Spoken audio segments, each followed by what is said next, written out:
Bom dia, boa tarde, boa noite, amores. Um prazer imenso estar aqui com vocês hoje, mesmo que à distância nesses tempos de pandemia. Mais uma aulinha, História do Brasil hoje, a parte de expansão da colonização portuguesa nos séculos 17 e 18. Vai ser o foco aqui da nossa aulinha de hoje. A gente começar essa aula, né, eu proponho aqui que a gente faça juntos uma análise desse mapinha, né? Eu tenho aqui à minha direita, né, à nossa direita aqui na tela, um mapa que já traz aí, né, os limites do Brasil português no século XVIII, depois de 1750, com o tratado, né, de limites mais famoso de todos desse período, o Tratado de Madrid, que é de 1750 e ele vai ser retificado ao longo da segunda metade do século, e ele vai ser depois confirmado, né, portanto ratificado em 1801 no Tratado de Badajoz. Tratado de limites que, portanto, né, trouxeram mais ou menos aqui os limites do Brasil atual. Os limites são muito próximos, são muito parecidos, e eles já estavam praticamente determinados desde 1750. Mas, antes de 1750, o Brasil não era isso tudo. Em primeiro lugar, não existia Brasil ainda da maneira que a gente pensa, né? Não tinha nascido ainda o Estado brasileiro, muito menos a nação brasileira. Então, o certo é a gente falar América Portuguesa. E o Brasil que existia aqui, o Brasil português. E esse Brasil português era muito menor, né, do que tudo isso aqui que vemos nesse mapa à direita. Na verdade, esse Brasil português, ele oficialmente era mais ou menos isso que eu tentei fazer aqui com esse mesmo mapa que eu recortei aqui ao lado esquerdo, né? Então vejam que aqui, né, a linha de finalização do mapa seria a famosa linha do Tratado de Tordesilhas de 1494. Oficialmente, tudo que estava para o lado de lá, né, ou que está aqui, né, nesse mapa, pertenceria à Espanha, seria lá a América Hispânica. De 1500 a 1600, mais ou menos, ou seja, um século, né, o primeiro século de colonização, século XVI, de verdade, a América Portuguesa vinha mais ou menos aqui, ó. Era limitada a mais ou menos isso aqui, tá? Poderíamos aumentar um pouquinho aqui, rabiscar um pouquinho mais aqui, dizer que aqui tinha mais coisa, mais gente, que aqui é a área, né, da plantation, né, de cana, e também um pouquinho mais aqui por conta, né, disso aqui ser a capital do governo geral do Brasil colonial. O que eu quero dizer com isso, né? Se a gente apaga esse mapa aqui, né, faz esse exercício, coloca a sua mão sobre o resto do mapa e deixa somente essa linha vermelha aqui disponível. Sim, era isso que está aí de vermelho, o Brasil português no século XVI. Então, em ocupação, em plantação, né, em conhecimento, basicamente, ao longo de todo o século XVI, foi isso aí que os portugueses fizeram, né? Tinha um cronista, né, no século XIX, que falava do Brasil colônia, ele dizia, olha, durante muito tempo os portugueses permaneceram aqui no Brasil como se fossem caranguejos apenas se arrastando pelas costas. E assim foi praticamente ao longo de todo o século XVI. Né? A ocupação populacional, né? O conhecimento e a ocupação do resto do território vai demorar um pouco mais. Né? Ao longo do século XVII, alguns fatores vão proporcionar, né, a ampliação do conhecimento desse interior, né, pelo norte, também, né, aqui para o sul, né, o conhecimento disso que os portugueses chamavam ao longo do século XVII de sertão, um lugar desertão, um lugar deserto de português, um lugar desconhecido, essa era a expressão, né? Daí vem sertão, né? Então, os portugueses não conheciam praticamente nada aqui nesse interiorzão, né? Eles só vão passar a conhecer um pouco mais a partir do 17, pelos fatores que a gente vai ver agora, né? Porque se a gente tem isso aqui no 16, né? E em 1750 o Brasil virou isso aqui tudo, obviamente, não estava densamente, né, povoado em todas essas regiões, mas ele já estava dentro da zona, dos limites do que pertencia a Portugal. Então, alguns motivos importantes precisam ser destacados para a gente entender esse processo aí, né? E esses motivos é exatamente aqui, né, o que a gente vai ver no decorrer da nossa aula. Deixa eu só apagar esses rabiscos que eu fiz aqui, né? Show. Vamos andar agora para os fatores gerais. Coloquem esses fatores aí no caderno de vocês para organizar aí, né, a nossa aulinha. E a cada fator eu vou desenvolvendo um pouco aqui a explicação, o conteúdo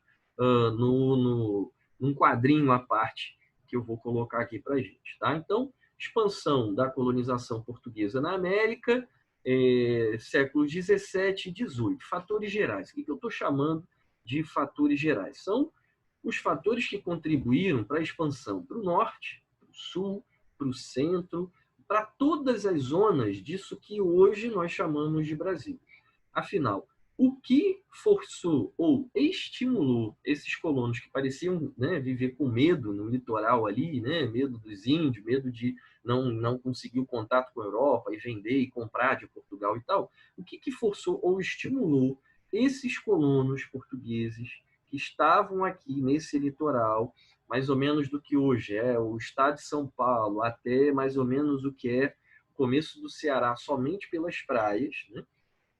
O que estimulou essa galera a ir para o interior, né? O primeiro fator importante que vale a pena a gente destacar vai ser a União Ibérica. A União Ibérica, de uma maneira genérica, é a fusão dos estados de Portugal e Espanha, né? A união dos países que pertenciam à Península Ibérica lá na Europa, que vai durar de 1580 a 1640. Esses territórios já tinham uma ligação histórica muito íntima desde o período medieval, mas agora, na Idade Moderna, a época dos estados absolutistas, essa unificação temporária ela vai ocorrer por alguns motivos aqui específicos, né? Então, vamos analisar isso juntos aqui num quadrinho que eu vou montar junto com vocês. Então, acompanha comigo aqui a montagem desse quadrinho. O rei de Portugal, em 1578, era um cara chamado Dom Sebastião. Marca comigo isso aí no seu caderno, né? O Dom Sebastião, ele morreu nesse ano de 1578 e ele deixou alguns problemas para a sociedade portuguesa resolver depois da sua morte, né? O primeiro problema, ele era um pouco maluco, né? Ele foi liderar uma batalha portuguesa no norte da África para reconquistar uma feitoria portuguesa. E normalmente, quando a gente vê alguns filmes de guerra, né, guerra no período moderno, no período medieval e tal, a gente até vê os reis, né, na batalha. Só que normalmente eles ficam lá atrás, ficam numa mesa, né, ali olhando mapas, discutindo estratégias e tal. O rei, assim como no xadrez, ele não pode ficar vulnerável lá na frente. Só que Dom Sebastião, segundo relatos dos próprios soldados, teria participado dessa famosa batalha de Alcácer Quibir na África na dianteira. E não só na dianteira, como também desprotegido, tá? Praticamente desarmado, sem armadura, elmo e tudo mais. E a última visão que os soldados tiveram do Dom Sebastião foi ele tomando umas flechadas. Né? Os soldados não encontraram o cavalo dele, não encontraram o corpo dele, né? Inclusive isso vai gerar uma certa lenda de que Dom Sebastião teria sido sequestrado, depois de que ele morreu, mas ressuscitou, vai ressuscitar e vai voltar para salvar os portugueses, uma espécie de Messias, uma espécie de Jesus Cristo, já que o corpo não foi encontrado. Então nasce esse mito famoso do sebastianismo, né? O sebastianismo é a mistura de Dom Sebastião com messianismo. Né? A ideia aqui de Dom Sebastião ser uma espécie de Messias que pretende salvar o povo português em um determinado momento da história, né? No fim dos tempos, coisa assim. Né? Dom Sebastião, ele ao morrer, né, desaparecer, sei lá, ascender, né, ele deixa, como eu disse, alguns problemas. Né? Ele não era casado, ele não tinha herdeiros. Né? E aí, então, quem substitui o Dom Sebastião entre 1578 e 1580 vai ser o seu tio-avô, o cardeal Dom Henrique. Dom Henrique assume o lugar do Dom Sebastião por 2 anos. Né? Dom Henrique também vai deixar problemas para a sociedade portuguesa resolver. Né? O Dom Henrique ele já era idoso, tinha 58 anos, tá? E não aguentou mais do que os 60 anos. Então, ele vai morrer com 60 anos. E ele também não era casado e não tinha filho, porque a igreja não autorizava isso. Lembra lá de toda a questão do celibato, né, nas aulas de Idade Média e reformas religiosas. Né? Então, o Dom Henrique, ao morrer, deixou mais uma vez o trono vago. E aí, o que a gente tem logo após essa morte do Dom Henrique? A gente tem uma crise de sucessão. Afinal, quem vai suceder o herdeiro do Dom Sebastião, que também morreu e não deixou herdeiros? Né? Nesse momento começam a surgir vários candidatos ao trono, né? Quem já teve problema de herança na família, né? Algum falecido que deixou alguma herança, sabe como é que é isso, né? Começa a aparecer gente de tudo quanto é canto, familiar que você nem sabia que era teu familiar, primos de 10º grau. Foi a mesma coisa que aconteceu aqui, né? Nessa crise de sucessão, nesse ano de 1580, onde, portanto, vários candidatos aparecem aí nesse momento, nessa conjuntura. Né? Como é que Portugal vai resolver essa crise? Um dos candidatos, o mais cotado, ele vai conquistar os setores necessários da sociedade portuguesa para tomar o trono, para ascender o trono. Né? O nome desse candidato é Dom Filipe. Dom Filipe, ele tinha muitas qualidades para tentar resolver os problemas que a sociedade portuguesa possuía naquele momento, e o Estado português também. Né? Primeira qualidade, Dom Filipe ele era primo, tá, de 2º grau, mas era primo do Dom Sebastião. Portanto, é da família, né? Tá ligado à família ali. Né?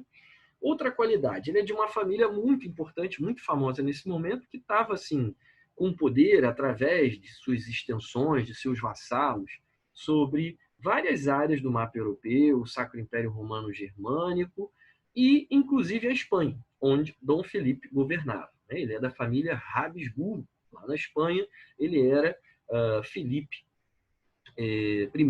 Né? O Dom Felipe, então, é de uma família ligada à família do Rei Morto, é de uma família muito importante, que tem muitas posses e muito poder. E o Dom Felipe, ele consegue ali, né, ele articula uma aliança anotem comigo aí no caderno, com setores importantes da sociedade que compõem o Estado português. Então, da sociedade portuguesa, né? Que setores importantes foram esses? Primeiramente, o setor da própria nobreza, né? A nobreza portuguesa cresceu o olho bastante nessa ideia, né, do Filipe assumir o governo também em Portugal. Por quê? Porque haveria uma unificação dos tronos e uma ampliação do poder dessa nobreza, que passaria a ter um título de nobreza válido também na Espanha e em todos os seus domínios, na Europa e na América, né, a América hispânica, né? Então, a nobreza portuguesa cresceu, olha os setores da nobreza, por quê? Né? Porque perceberam ali que seu poder poderia ser ampliado, né? Todavia, alguns setores da nobreza fizeram oposição, aqueles que queriam tomar o trono, né, do Dom Sebastião. Uma família importante se destacou nessa crítica, a família de Bragança, que vai ser derrotada aqui, mas em 1640 ela vai liderar o chamado processo de restauração, onde haverá separação e quem vai ascender vai ser essa família com Dom João e a última família a reinar, tanto em Portugal quanto aqui no Brasil, com a vinda da corte, né? Bom, então a nobreza acabou sendo conquistada, né? Ou alguns setores da nobreza, melhor dizendo. Setores da burguesia, né, em sua maioria, apoiaram essa unificação, porque se Dom Filipe governasse em Portugal, tronos unificados, mercados ampliados e unificados. Imagina o que não foi para a burguesia portuguesa, né? Vender, por exemplo, escravos na América Hispânica, né? Então foi um momento assim onde a escravidão africana ela foi ampliada, inclusive na América Hispânica. Muita gente pensa que não houve escravidão africana lá, houve sim. E esse período foi muito forte, exatamente por conta de traficantes portugueses estarem fazendo esse negócio também agora com regiões da América Hispânica, né? Então o olho também cresceu para setores da burguesia. Perceba, o Filipe ele estende uma mão, um braço, né, como aqui para nobreza portuguesa se agarrar e vai dizer: nobres de Portugal, agarrem nesse meu braço, eu vou carregar vocês, eu vou sustentar vocês nesse novo estado que vamos partilhar e vou fornecer tudo o que vocês desejam, mais terras, mais títulos de nobreza, mais poder. E setores da nobreza se agarram aqui. Setores da burguesia vão agarrar no outro braço do rei Filipe e vão ser sustentados por esse rei que promete o quê? Né? O Filipe chega em Portugal dizendo: olha, tudo que vocês desejam, mais mercado, mais comércio, né, vocês terão. Eu vou ampliar aqui o mercado de vocês, as chances comerciais de vocês. Então, o mercantilismo e o metalismo de vocês vão crescer. A burguesia curtiu, a burguesia portuguesa, e também se agarrou nesse braço aqui. Símbolo que está formando, né? Não sei se vocês conseguem ver com meus braços inteiros aqui, mas o símbolo que está formando aqui, né? Na minha expressão, né? O símbolo da cruz. Exatamente esse. Por quê? Porque faltava conquistar a igreja, né? Os setores clericais de Portugal. Isso não foi tão difícil, porque a igreja que funciona em Portugal, a principal igreja, que tem uma relação com o Estado, chamado padroado, é a Igreja Católica. Né? Principal não, única, né? Porque as outras eram proibidas. E na Espanha era a mesma coisa. Então, o que ocorreria aqui seria uma aliança de reinos católicos, que vai ser muito bem abençoada por Deus. Né? Então, aqui a união está garantida. Mas é claro que havia setores da população que discordavam dessa união, não por questões nacionalistas que ainda não existiam, né? Vamos ter um rei espanhol, nada disso. Mas por quê? Porque acreditavam que o rei Dom Sebastião ia voltar, ou porque acreditavam que tinham candidatos melhores, como citei o caso da família de Bragança. Contra esses resistentes, o que o Estado filipino vai fazer? Vai agir de maneira violenta, usando, né, os poderes do Estado e o apoio dos outros grupos para controlar aqui esses movimentos de oposição à unificação ibérica. Né? Essa unificação ela vai ser sacramentada com o juramento assinado na cidade de Tomar. Então, é o juramento de Tomar, onde, nesse ano de 1580, onde o rei Filipe vai ser, né, coroado em Portugal como Filipe II, né, e, porque já tinha tido um rei Filipe na história portuguesa, então esse é o segundo, e ele jura respeitar, né, a partir desse juramento, jura respeitar as particularidades e as autonomias da sociedade, da política portuguesa, dizendo, né, mais ou menos o que, olha, eu sou o rei aqui, mas eu não vou interferir, né, tanto assim no caminho político, econômico de vocês, eu vou garantir um grau de autonomia, né? Que não foi garantido, não foi respeitado, nem por Filipe II, nem por seu filho, Filipe III, nem por Filipe IV. Todos, né, vão contrariar bastante esse juramento aí, né? Então, os portugueses vão até interpretar esse juramento de tomar como de tomar soco, de tomar na cara, né? De tomar porrada. Muitas vezes veremos, né, como que os espanhóis vão agir desrespeitando esse juramento já já. Então, amores, aqui, né, fica organizada essa aliança, né? Essa aliança vai gerar consequências no que se refere à expansão da colonização, né? Qual é a relação disso com o centro aqui da nossa aula, né? Que é a expansão da colonização. Vamos lá, vamos voltar aqui para o nosso slide. Está aqui. Bom, a União Ibérica, ela imediatamente vai autorizar uma flexibilização de Tordesilhas. Por quê? Porque a linha de Tordesilhas, que passava mais ou menos aqui, né, onde eu estou fazendo essa sequência aqui com o mouse, né, essa linha ela não tem mais razão, né, de existir. Então, por que uma linha dividindo, né, esses dois? Deixa eu tentar passar mais ou menos a linha aqui. Porque uma linha dividindo esses domínios, né, de Portugal e de Espanha, se ambos estão unidos agora, né? O casamento gera uma união de bens. Então, não há mais por que manter essa linha aqui. Uma vez que essa linha cai, os colonos que estavam aqui podem atravessar para lá e vice-versa, né? Sendo que, no caso dos hispânicos, eles não fizeram muito isso porque eles estavam cheios de ouro e prata para explorar, né? Enquanto que na América Portuguesa esses metais não tinham sido encontrados ainda. Portanto, os colonos, né, vão ter até incentivos, né, para buscá-los, né? Agora, também cuidado, não é porque essa linha, né, nossa, que linha boa, não é porque essa linha caiu que também os colonos vão vir do nada, né, coisa que eles não fizeram em 100 anos, eles vão fazer em dias. Eu vou atravessar isso para cá. Não, vai ser bem assim.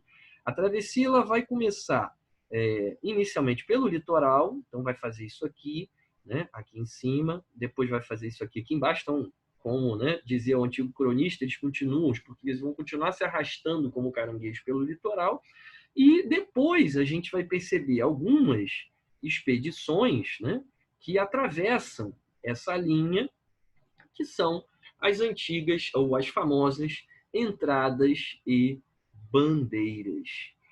O que é isso, amores? Como é que a gente pode definir essas expedições? Essas expedições, elas são organizadas pela União Ibérica, incentivadas pelo próprio Estado, né, ibérico, que agora é coordenado, né, por um rei espanhol, que acredita no seguinte: olha, se tem ouro e prata do outro lado da linha, deve ter ouro e prata aqui também, né? Deve ter ouro e prata nessa região que os espanhóis também não exploravam, né? Então, basta a gente procurar, incentivar a procura. Então, as entradas foram movidas, né, basicamente para quê? Para reconhecer o território e para buscar metal precioso. As bandeiras são também entradas, só que, diferentemente das entradas, elas são expedições particulares. Elas não recebem armas, recursos e ordem da metrópole para que elas ocorressem. Então, são bandos, né? Daí uma das possíveis origens do termo bandeira, são bandos, são grupos de colonos que saem do litoral e vão para o interior, com objetivos parecidos, né? Conhecer o território, buscar metais preciosos também. Mas muitas dessas bandeiras não encontraram metais preciosos, né, ao longo de décadas. Somente a partir do final do século XVII que a gente vai ter essa descoberta. Veremos isso em outra aula aqui. E aí, o indivíduo sai a pé, né, 100 pessoas, 200 pessoas, um grande bando, se comprava escravo, mula, arma, tinha que levar uma grande quantidade de comida que você não sabe o que você vai encontrar no meio do caminho, você vai preparado para uma guerra contra as etnias indígenas que estão no meio do caminho, e você não encontra ouro e prata. Demora, às vezes, meses numa viagem, ou anos. Volta para casa de mãos abanando? Não. O que muitos bandeirantes faziam? Né? Eles caçavam pessoas também, né? Escravos que fugiram, né? Destruíam quilombos, ou, quando também não encontravam negros, caçavam índios. Coisa que a gente já viu em outra aula, que era proibida pela lei filipina, né? Filipina não, desculpa, sebastiana de 1570, né? Que proibia, portanto, a escravização indígena. Mas possuía uma brecha. Uma lei nessa brecha dava origem à chamada Guerra Justa.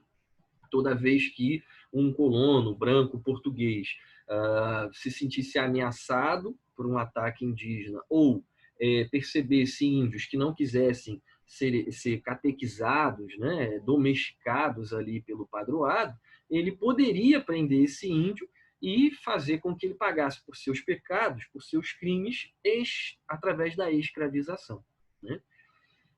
Muitos bandeirantes se aproveitaram dessa brecha, né, e destruíram missões jesuíticas, invadiram aldeias, né, mataram, prenderam, escravizaram de maneira muito violenta e registravam esses índios no litoral como negros da terra, né, como pretos da terra, uma expressão comum nesse período para se referir aos índios escravizados.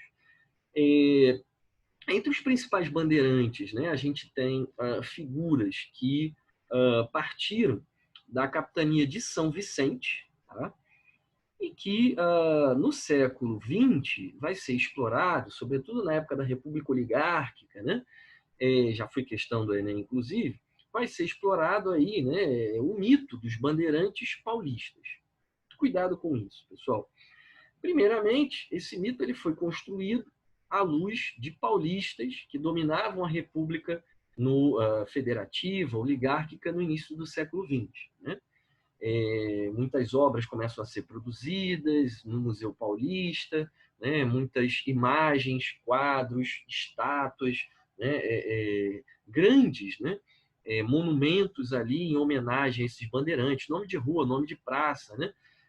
Para Borba Gato, para Fernão Dias e outros, né, bandeirantes. Até no Rio nós temos um pouco disso, né, Recreio dos Bandeirantes e também ruas e praças e tal. Mas tomemos muito cuidado, né? Heroicizar esses caras é algo muito difícil. Podemos percebê-los, os bandeirantes, como heróis no sentido assim, né, de que eles faziam uma trilha sinistra, muito sem tecnologia, sem conhecimento de onde eles iam chegar, o que eles iriam encontrar. Pense você quando está fazendo uma trilha em qualquer lugar, né? Do Rio de Janeiro, do Brasil, do mundo, né? Você já se sente um aventureiro simplesmente por ter alcançado o final da trilha e conseguir retornar com o seu celular ali, muitas vezes funcionando, né? E uma pessoa na entrada da trilha anotando o seu nome, e se você não voltar em tanto tempo, você vai ter um resgate e tal. Né? A trilha já aberta para você, organizadinha, maior segurança. Agora aqui, o único heroísmo que eu vejo no Bandeirante era o fato desse peregrino viajar por meses, às vezes anos, tendo que abrir a própria trilha, que não existia, né? Num lugar que ele não conhecia, sem GPS, sem celular, sem nada, e sem comida, né? Muitas vezes para garantir a viagem inteira. Então, para mim, o único heroísmo desse cara estava nisso aí, né? Quando eu estou fazendo trilha, eu lembro dos bandeirantes. Agora, todo o resto da história dos bandeirantes não tem nada de heroísmo. Diferente do que os paulistas vão dizer, que esses bandeirantes descobriram o Brasil, né, e ampliaram o Brasil. Em primeiro lugar, não existia Brasil nessa época, né? Segundo, os paulistas no século XX vão dizer que os bandeirantes já eram paulistas. Então, os primeiros os grandes heróis do Brasil foram paulistas. Outro caô. Por quê? Não existia São Paulo. E ninguém aí se reconhecia como paulista. Eles viviam na capitania de São Vicente, portanto, eles seriam vicentinos. Alguns saíam da vila de São Paulo de Piratininga, mas nem todos. Além do que, nem todos os bandeirantes foram vicentinos, vinham aqui de São Vicente, né? Muitos vieram de outros cantos do Brasil português. Então não faz sentido também essa defesa heróica dos paulistas na história, né? Porque aqui no século XVII, XVIII, não tinha paulista, né? Que mais?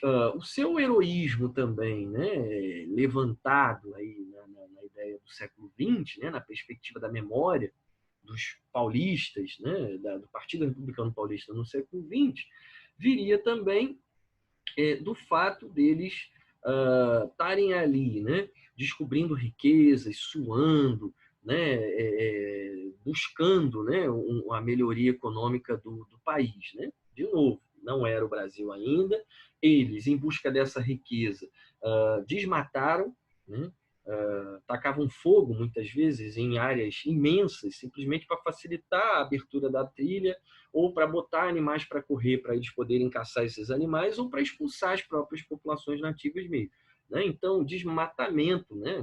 Desrespeito total àquela natureza que estava ali, e desrespeito aos seres humanos que ali estavam, né? Os bandeirantes representaram a destruição de várias formas de resistência de pessoas no Brasil, né? Tanto dos negros, quilombolas, fugitivos, como dos próprios índios, que se embrenhavam cada vez mais na mata, como fazem até hoje, em busca de sossego, né? Em busca de segurança. E os bandeirantes acabaram com isso, né? Então, só fazendo aqui essas ressalvas. Um outro fator que mas, né, só concluindo, né, desculpa, de qualquer maneira, esses bandeirantes, essas entradas que eram oficiais, estimuladas pelo rei, elas contribuíram para o conhecimento do interior e, no final do 17, para a descoberta também de ouro na região que hoje, né, seria as Minas Gerais, né, o estado de Minas Gerais, também Goiás e Mato Grosso. Tá? Outro fator importante que a gente deve considerar nesse processo de expansão da colonização é a questão da agropecuária, né? A agricultura era a principal atividade econômica, sem sombra de dúvidas, né? No Brasil português, desse tempo, a agricultura de plantation, né? Que ocupava boa parte desse litoral, principalmente, né? A região norte, né? Hoje aqui chamada por nós de Nordeste, né? Principalmente isso aqui estava muito ocupado por canaviais, né? No século XVII e XVIII, uma nova agricultura vai precisar se estender, né, para o interior, acompanhando o movimento do gado, né, e dos peões de gado que vinham aqui, ó, essa parte verde, que vinham em busca, né, deixa eu apagar um pouco, isso aqui tá meio sujo, né, que vinham em busca de pasto para esses animais, né?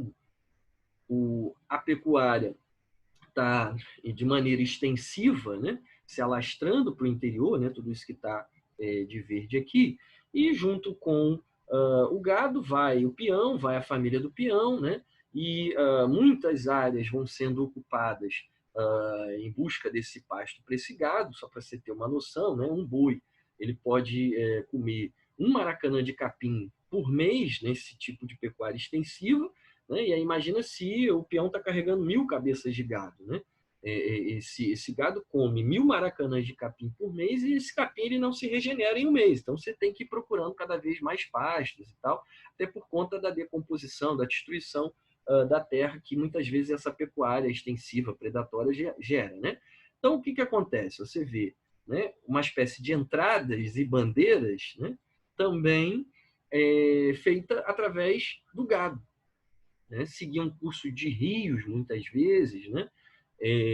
As chamadas monções dos rios e tal, para facilitar, né? O peão precisa beber água, o gado também. E com isso, com o passar dos séculos, esse é um processo que dura anos, né? Séculos, a gente vai vendo a ocupação, a ampliação da ocupação desse território aqui por conta da pecuária. Mas essa pecuária também vai trazer mais população para cá e a necessidade de alimentação. Uma agricultura, por exemplo, de subsistência se desenvolve nesse interior para alimentar essas populações que estão adentrando, né? Então, também temos o incentivo aqui da própria pecuária.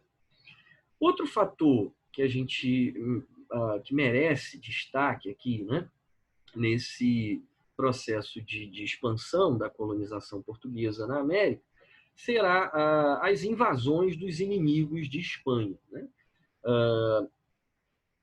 Portugal já tinha alguns inimigos e agora, unido com Espanha, adota também, né, os problemas de Espanha. Quer dizer, a gente falou no começo da aula que a União Ibérica destrói a linha de Tordesilhas por conta de uma comunhão de bens.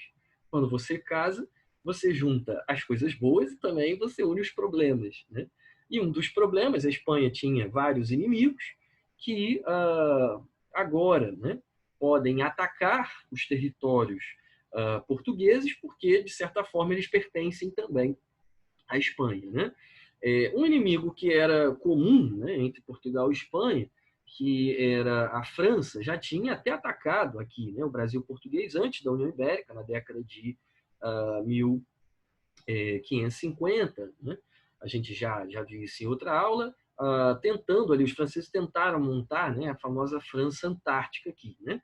Isso antes da União Ibérica. Só que agora, com a União Ibérica, a França está muito preocupada com esse grande império que está se formando. Se a gente jogar, né, tudo que tinha de domínio, de vassalos, de aliados, de feitorias e colônias ibéricas, né, ou seja, de Portugal e de Espanha no mundo, dava um dos maiores impérios da história do universo. Então a França fica muito preocupada, já tinha questionado o Tratado de Tordesilhas algumas vezes, né, e agora vai fazer isso de novo. Na década de 1580, logo após, né, portanto, a União Ibérica, a França vai começar a investir sobre essa região aqui do mapa, numa tentativa de tanto fragmentar, né, enfraquecer a União Ibérica, quanto ter uma colônia e dominar essa colônia na região norte, aquilo que os franceses vão chamar, vão batizar como França Equinocial, que começa a ser fundada na década de 1580 e vai ser afundada pela União Ibérica, tanto em guerra quanto em negociações, na década de 1620. Tá? Os franceses chegaram a fundar até uma capital aqui, né, para a França deles, aqui em cima, né, a França Antártica, ou a França Equinocial, perdão, que é São Luís, em homenagem ao próprio rei da França, Luís, né? Essa invasão, ela força os portugueses e o governo, né, a gestão da União Ibérica, a adentrar em algumas partes, né, do norte, que já ultrapassavam a linha de Tordesilhas, a ocupar melhor, né, o Brasil colonial para não perder. Assim como vai acontecer com uma outra invasão importante, agora, um inimigo arranjado pela União Ibérica, porque antes da União Ibérica esse país era, né, essa região era muito parceira de Portugal. Estamos falando de Holanda. Holanda tinha uma relação com Portugal, os holandeses tinham uma relação com Portugal muito grande ao longo de todo o século XVI. O Banco de Amsterdã, por exemplo, já financiou montagem de alguns engenhos, emprestava dinheiro para o rei de Portugal direto. Que mais?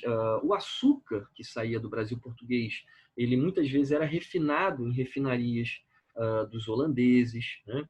Então havia uma conexão antiga entre eles, até uma certa amizade, né?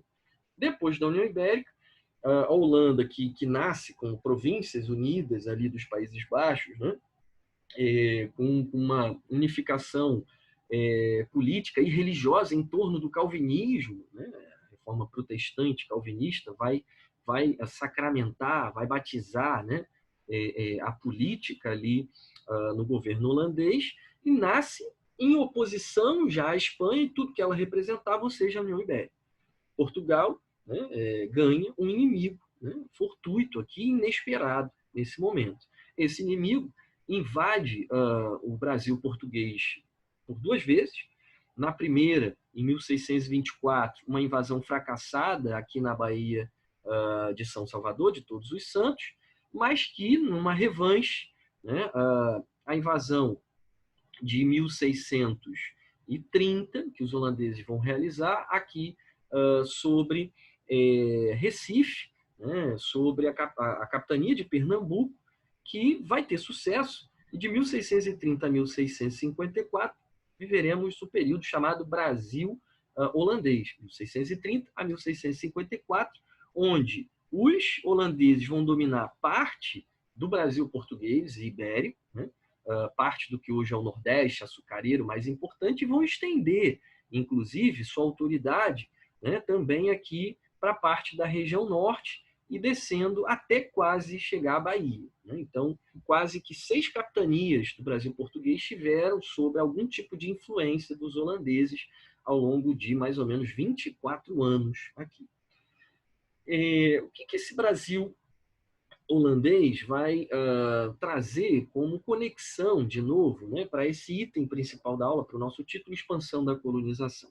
Mais uma vez, para expulsar os holandeses daqui, os portugueses vão precisar conhecer essa terra, ocupar, né, colocar mais fortes, ampliar a defesa, negociar mais com os colonos, né, controlar melhor os colonizados que também foram utilizados pelos holandeses, tribos indígenas foram utilizadas, né, na luta contra portugueses e seus aliados indígenas no Nordeste. Então, mais uma vez, né, a expansão da colonização não é só uma expansão territorial, é o envio de mais pessoas, o envio de mais militares, uma ampliação do aparato político, militar, administrativo para evitar esse tipo de perdas, né?